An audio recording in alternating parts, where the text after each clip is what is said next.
The New Orleans-class frigate was brought into service in 2332 and featured many of the aesthetic styles that would ultimately become widespread in the mid-24th century Starfleet. Like the Nebula class, the New Orleans was heavily involved in the Federation Cardassian War, and as a result, the vessel received numerous modifications intended to improve the ship's tactical value during the conflict. Chief among these additions were a pair of outboard torpedo pods fixed to the vessel's dorsal saucer section. Each of these pods carried a magazine of 100 photon torpedoes and were capable of launching the warheads in both forward and aft trajectories. The ship also carried a Type 9 phaser array boasting a 720-degree firing arc and an extensive range, allowing the vessel to remain in combat even after exhausting its huge complement of torpedoes. Finally, the ship sported a third outboard hardpoint attached to the ventral hull, which allowed the craft to mount either a third torpedo pod or a mission-specific equipment module. The standard crew complement of a New Orleans-class starship included 550 officers and enlisted personnel, with space for up to 1,600 passengers, and though the vessel was clearly well suited to tactical assignments, its extensive computer suites, numerous tractor beam emitters, and maximum speed of warp 9.3 made the vessel equally valuable in a logistics or reconnaissance role.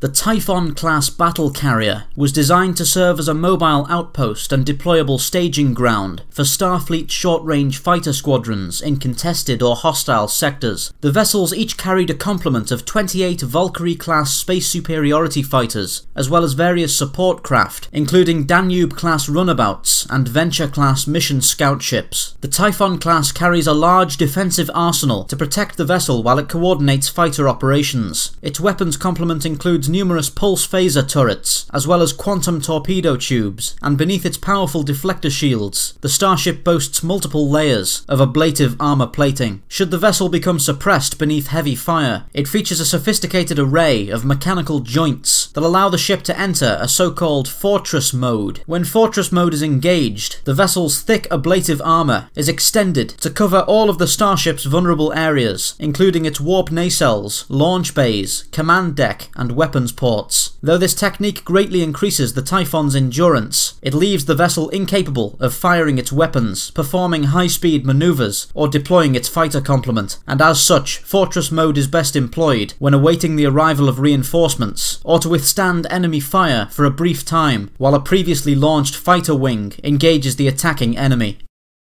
The Jaeger-class light cruiser was designed during the Dominion War and intended as a means of using leftover parts and industrial replication patterns from Starfleet's recent Intrepid-class project to create a cheaply produced but surprisingly effective medium-range warship. The vessel was made up of two quickly identifiable segments, a saucer section taken directly from the Intrepid-class development project, and a secondary hull based closely on the space frame of a Condor-class Courier but drastically increased in scale. Vessels of the Jaeger class were designed to hold a crew of 204 and were assembled at an improvised integration facility attached to Utopia Planitia fleet yards. Across the course of the war, countless ships of the class were rapidly constructed and deployed against the Dominion, often as part of defense flotillas for Starfleet stations or to support attack fleets that had suffered serious losses in previous engagements. Each vessel was armed with 7 Type 8 phaser emitters, as well as a single photon torpedo launcher, and though its offensive arsenal was light, the ship was extremely durable under fire, a result of its Intrepid-class saucer section, which was already considered to be surprisingly resilient, given that it was designed for a long-range science vessel.